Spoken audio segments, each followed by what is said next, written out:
Selamat sore, perkenalkan nama saya Michael Samliling. Saya peserta Latsar CPNS tahun 2022, Provinsi Kalimantan Utara, Angkatan 62, dari kelompok 1. Pada kesempatan kali ini, saya akan menyampaikan mengenai aku, Smart ASN, dan instansiku. Tugas ini diberikan oleh Bapak Adi Zulkifli, ST. Sekilas tentang UPTD KPH Malinau. Kesatuan Pengelolaan Hutan, yang disingkat KPH, adalah wilayah pengelolaan hutan sesuai dengan fungsi pokok dan peruntukannya yang dikelola secara efisien, efektif, dan lestari.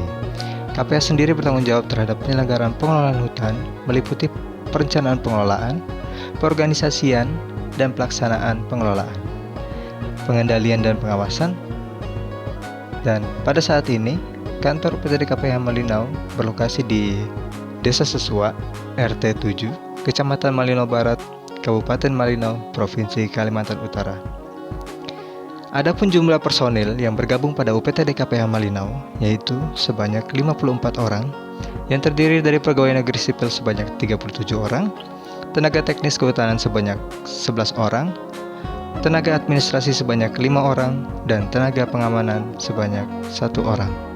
Untuk jabatan fungsional sendiri terbagi atas polisi kehutanan sebanyak 10 orang, penyuluh kehutanan sebanyak 14 orang, dan pengendali ekosistem hutan sebanyak 2 orang.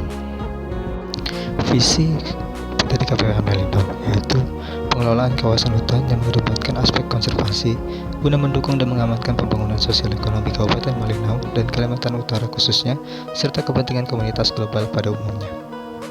Kemudian, misinya menyambungkan dan meningkatkan kualitas konservasi sumber daya hutan bagi peningkatan kesejahteraan masyarakat Kabupaten Malinau, Kalimantan Utara, dan bahkan komunitas global.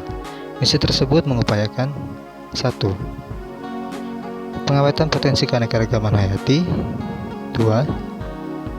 Perlindungan peran dan fungsi ekologis. 3. Pemanfaatan secara lestari kawasan produk dan jasa hutan. Berikut adalah struktur organisasi UPTD KPH Malinau berdasarkan Peraturan Gubernur Kalimantan Utara Nomor 66 Tahun 2018. Yang pertama ada Kepala KPH, kemudian disusul oleh fungsional dan Kepala Subbagian TU, kemudian Kasih Perencanaan dan Pemanfaatan Hutan, dan Kasih Perlindungan KSDAE dan Pemberdayaan Masyarakat, dan yang terakhir Resort. Selanjutnya, Polisi Kehutanan. Jabatan fungsional polisi kehutanan adalah jabatan yang mempunyai ruang lingkup tugas, tanggung jawab, dan wewenang untuk menyelenggarakan dan atau melaksanakan usaha perlindungan hutan yang oleh kuasa undang-undang diberikan wewenang kepolisian khusus di bidang kehutanan dan konservasi sumber daya alam, hayati, dan ekosistemnya. Tugas pokok dan fungsi Polhut adalah melaksanakan perlindungan dan pengamanan hutan, kawasan hutan, hasil hutan, serta tumbuhan dan satwa liar yang dilaksanakan dalam 3 bentuk, yaitu meliputi preemptif, preventif, represif. Yang berikut adalah Smart ASN. Smart ASN adalah pegawai dengan kompetensi, kinerja, serta profesionalisme yang tinggi sehingga mampu beradaptasi dan semakin responsif terhadap perubahan dan pencapaian organisasi.